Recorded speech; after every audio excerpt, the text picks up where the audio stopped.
La voz de los protagonistas. Contacto telefónico. Sergio, es un gusto empezar la semana con tu voz, con tu reflexión en relación a lo que está sucediendo en esta interacción económica, política de México y Estados Unidos con los gobiernos de Andrés Manuel López Obrador y Donald Trump, que bueno, estamos empantanados, sabemos que hay por allá una comisión tratando de hablar, aunque Trump dijo, a mí ya no me interesa que hablen, me interesa que actúen, y entonces, bueno, ¿qué podemos esperar de todo esto, de este intento de acercamiento que está haciendo el país con Estados Unidos después del anuncio de los aranceles a todos los productos mexicanos? ¿Qué tal, Marcela? Buenos días. Deja decirte, te oigo muy, muy lejos. A ver si... A ver, sí, te escucho ya bien. A ver si ahí, escúchame, a ver si me recibe bien, pero de todos modos lo importante es escucharte a ti, no a mí. Entonces, bueno, cuéntanos cómo ves las cosas. Yo oí la pregunta, es interesante, nada más que un poco lejos. Mira, esto es muy preocupante porque estamos lidiando con un hombre que es muy ignorante en economía. Te juro que yo lo reprobaba si fuera un alumno mío. Es impresionante las burradas que hace. Y eso incluye los aranceles, el proteccionismo. Pero aparte, el motivo real, y todos lo sabemos, de estos aranceles no es la migración de centroamericanos, que no de mexicanos, de centroamericanos a Estados Unidos. Es que quiere ser reelecto, es que tiene problemas dentro de su país, el señor Trump, por el reporte Mueller, por otras cuestiones que le enfrenta, de acusaciones. Pues bueno, su salida, que ya le ha funcionado en el pasado, es acusar a otros, en este caso a México. Entonces es ponerse a cuestionar a México para ganar votos en Estados Unidos y bueno, buscar ser reelecto. Entonces, esto no es de migración, esto no es de comercio, esto no es simplemente es electoral. ¿Y sabes cuál es el problema? Lo sabes tú perfectamente bien, que la elección va a ser en noviembre de 2020 y entonces tenemos 17 meses, Marcela, 17 meses de problema con este hombre porque somos su piñata. Uh-huh. Somos su piñata favorita, nos puede golpear a gusto, nosotros las respuestas que demos no le son importantes. Entonces, pues es esto, estamos en un callejón sin salida prácticamente. Sí hay cierta salida, digámoslo así, o cierta cuestión que lo puede frenar, pero no es México. Uh-huh. Exacto.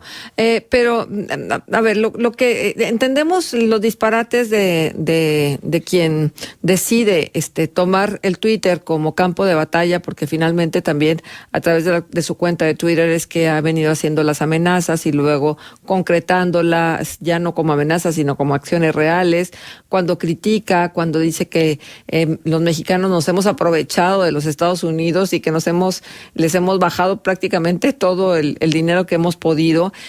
Híjole, eso la verdad es que suena tan hueco porque habría que revisar realmente la historia, ¿no? La historia de lo que ha sucedido con la economía mexicana y la de Estados Unidos.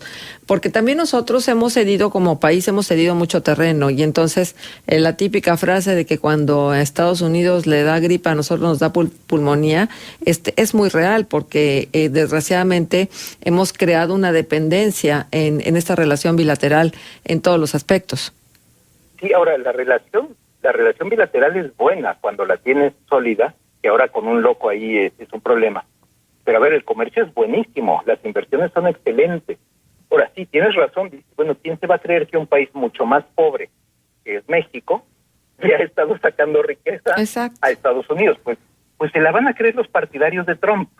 Se la va a creer el americano que perdió un trabajo porque dice, no, es que la fábrica se movió a México.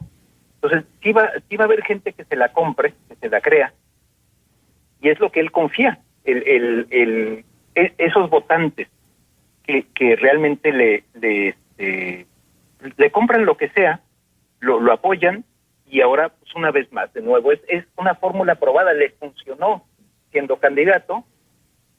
Acuérdate lo del muro, y México va a pagar el muro, pues era pura mentira, ya quedó demostradísimo. Bueno, pues ya deja un poco por la paz el mentado muro y ahora se pone a crear un muro real, comercial, con los aranceles, pero ciertamente va a dañar a México, va a dañar a Estados Unidos, porque encareces los productos mexicanos para los estadounidenses Y eso es lo que lo puede frenar, el propio daño que está causando a la economía de Estados Unidos. Por eso se cayó la bolsa de Wall Street, aparte de la bolsa en México.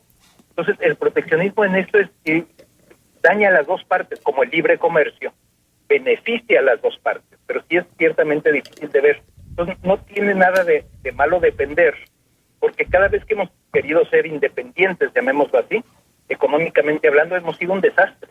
Nos ha ido muchísimo peor. Nuestros productos no eran tan buenos. Realmente nos conviene estar junto al mercado más grande del mundo, excepto en las muy excepcionales ocasiones en que tenemos un loco en la Casa Blanca, como es el caso actual. Sí, estamos totalmente de acuerdo. Pero lo cierto es que desde la llegada de Donald Trump, inclusive desde su candidatura misma, pues hemos estado todos los días siendo amenazados, ¿no? Y siendo señalados como los culpables de los males que les aquejan a los Estados Unidos, sobre todo en el borde fronterizo.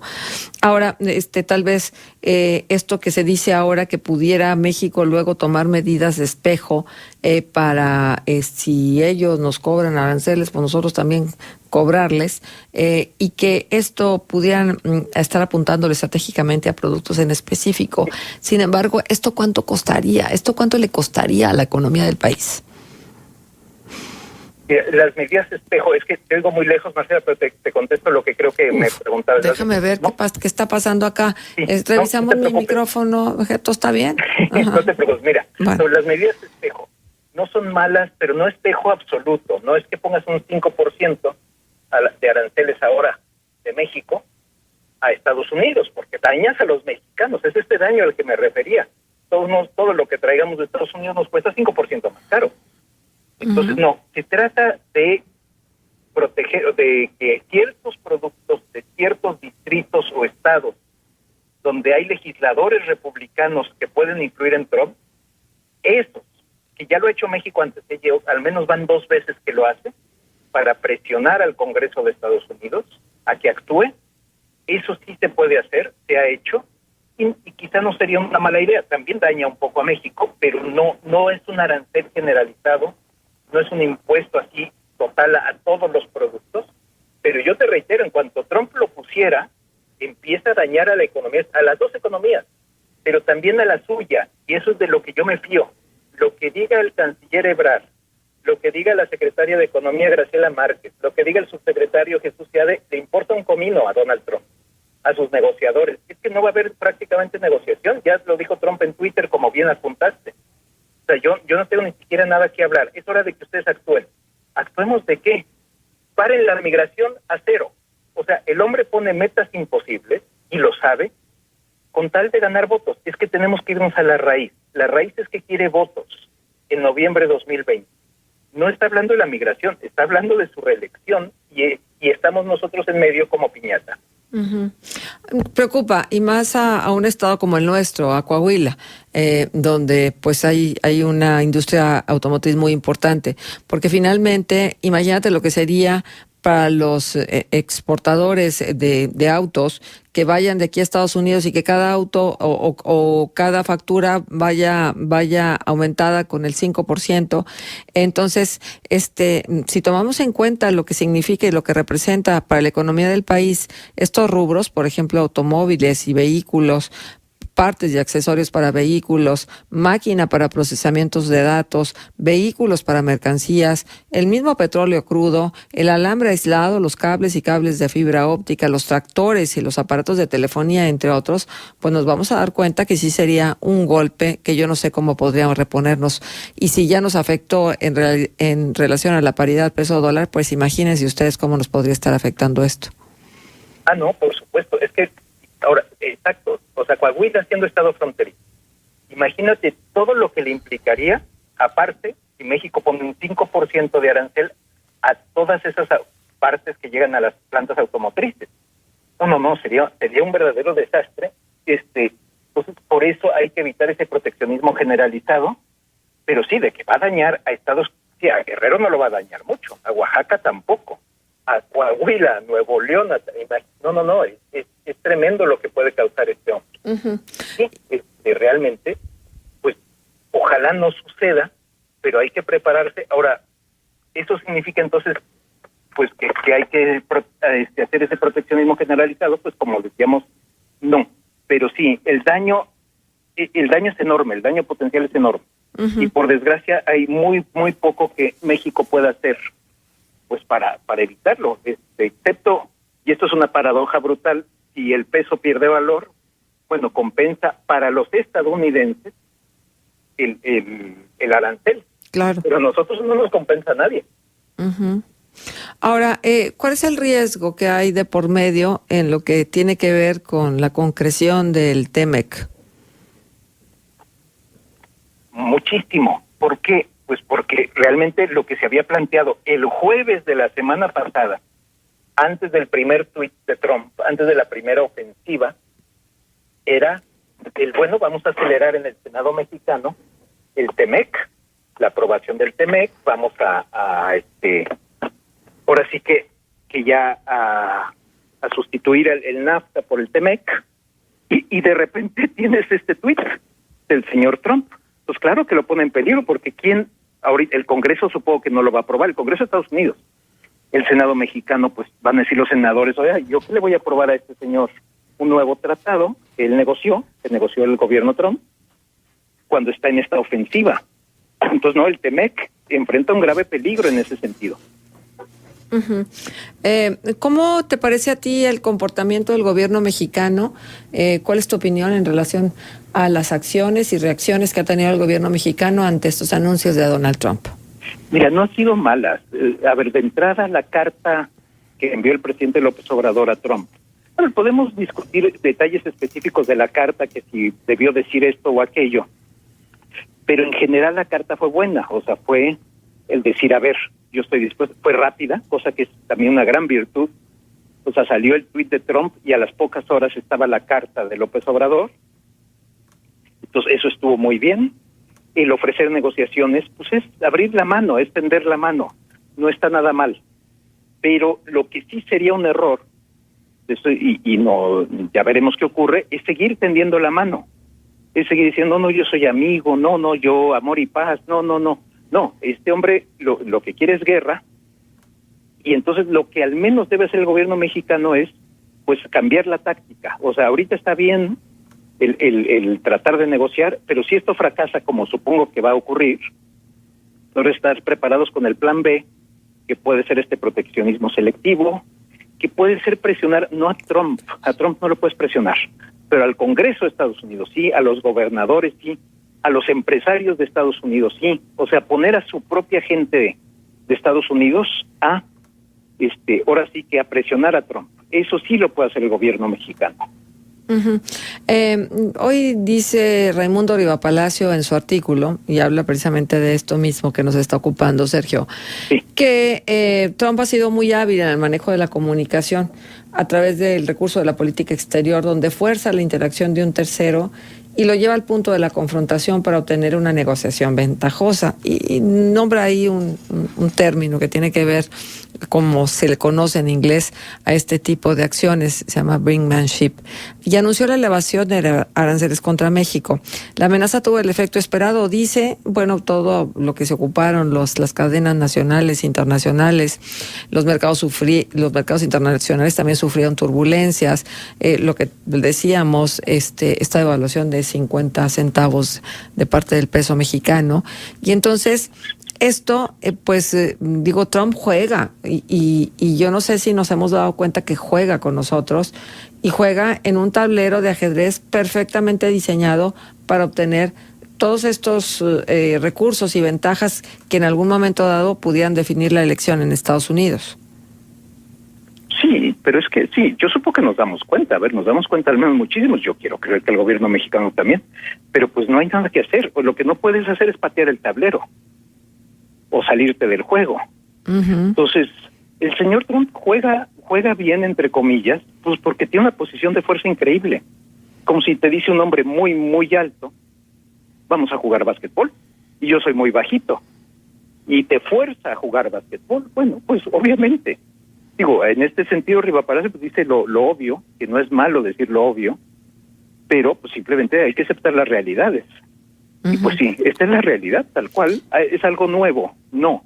Lo que es nuevo es que este hombre no se da cuenta del daño que le inflige a su propio país. Eso sí es la novedad, que no le importa romper contratos, porque finalmente el Tratado de Libre Comercio es un contrato.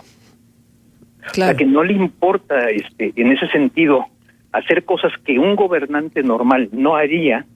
Esa es la gran diferencia. Es ese grado de locura que tiene Trump y que nos ataña a todos, incluyendo a sus propios ciudadanos. Sí, claro. Perdón, Marcela. Disculpa. No, pues es que esto de luego mandar a Marcelo Ebrard a Washington sin verificar que, por ejemplo, nada menos que el secretario de Estado Mike Pompeo no estaba en Washington, entonces ¿quién lo iba a recibir? Y la ausencia de Pompeo pues no era un secreto, todo el mundo sabía, estaba en una gira por Europa, y entonces no es mostrar una cierta debilidad informativa. ¿A qué manda Ebrard? ¿A hablar con quién? No, ahí fatal. Pero deja tú fatal. Puede que el presidente López Obrador no le hayan informado, que debieron haberle informado. Pero sí que el secretario Ebrard le dijera, oiga, es que el señor Pompeo no está. Mi contraparte no está. Y entonces yo no tengo a qué ir. Entonces tienes a Ebrard yéndose vía Houston, llegando a Washington, y todo para decir, pues que me recibe el miércoles. Entonces ahí voy de regreso, o no sé si ya se quedó en Washington, pero todo el desperdicio de tiempo. Y si Ebrard lo hizo por obedecer a López Obrador, o sea, porque se viera acción, por decir, pues va a negociar el equipo mexicano, ahí va gente para allá. Sí, señor, yo me subo al primer avión que encuentre y me voy. Pues muy mal hecho, por haberle dicho, oiga, en este momento es inútil, es viernes, voy a llegar viernes tarde-noche, habrán cerrado las oficinas y el americano no está desesperado por negociar con nosotros. Claro. Entonces, tampoco es que me vayan a dejar abierta la oficina para que yo llegue. Claro. Entonces sí, en eso estamos totalmente de acuerdo. La inutilidad de todo este gesto, pues sí fue asombroso, vamos a decirlo así, el secretario de Relaciones Exteriores yendo a buscar a alguien que no estaba. Justo. Y bueno, el papel también entonces de la embajadora de México en Washington, ¿no? ¿Cuáles son sus funciones, atribuciones? ¿Qué tendría que haber hecho ella para evitar la vuelta, no estando Pompeo en la ciudad, ¿no? Y con la dificultad para recibirlos. Pero bueno, esto está sucediendo así, y para finalizar yo te quiero preguntar, ¿cuáles son los efectos a corto, mediano y largo plazo de esta discusión y de esta nueva confrontación? Haces muy bien la pregunta, porque aparte de largo plazo podemos hablar hasta de 17 meses, noviembre 2020. Entonces sí, corto plazo, volatilidad, incertidumbre y ver hasta dónde está dispuesto a llegar Trump. Porque muchas veces este es un hombre que blofea, que echa un farol, que luego no le resulta bien la cosa y se echa para atrás de manera abierta o de manera un poco más discreta. Pues bueno, ¿va o no a poner los aranceles? Es la gran pregunta que tenemos para los próximos días, para el corto plazo. En el Inter, agárrate con el peso, agárrate con la bolsa, porque va a ser una locura. De mediano plazo, si esto se concreta mucho, pues la amenaza al TEMEC e incluso al propio Tratado de Libre Comercio de América del Norte. O sea, decir, a ver, tenemos un tratado, pero usted lo está ignorando por completo, está obstaculizando sin ningún problema el libre comercio. Entonces eso es gravísimo.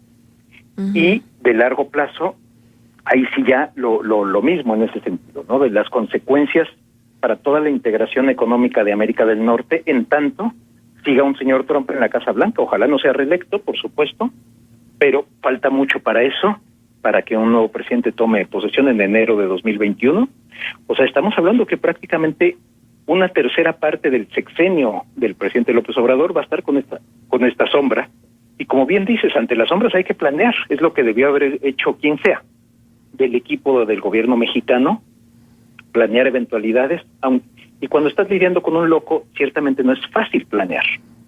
Pero ya que se sabe que se puede llegar a estos extremos de genuina locura proteccionista, bueno, pues estar en la medida de lo posible preparados. Te reitero, es el jugador de básquetbol alto y fuerte que te reta a jugar. Pero bueno, dentro de todo lo que puedes hacer, estar listos. Bien, pues Sergio, como siempre, muchas gracias por tu presencia con nosotros en este espacio de Contextos, abrir semana contigo, abrir programa contigo, un gusto. Muchísimas gracias, lo mejor para ti. Gracias a ti, Marcela, por todo lo que me dices. Un fuerte abrazo a ti, a Juan y pues que las lluvias no sean tan fuertes por allá. Bueno, es que ustedes están acostumbrados a la lluvia, tanto en Jalisco como en México, pero nosotros acá nos llueve tantito y la verdad es que nos ahogamos. No, yo sé, mi familia, tengo algo de familia que creció en Torreón ya hace mucho tiempo y siempre me bromeaba mi mamá que empezó a llover un día y entró uno de mis tíos, chiquito, gritando que caía agua del cielo. Como novedad. Sí, que, claro, no, decía, ¿y esto qué está pasando? No daba crédito. En fin, bueno, pues así estamos. Muchísimas gracias, Sergio. Hasta la próxima. Hasta luego. 8 de la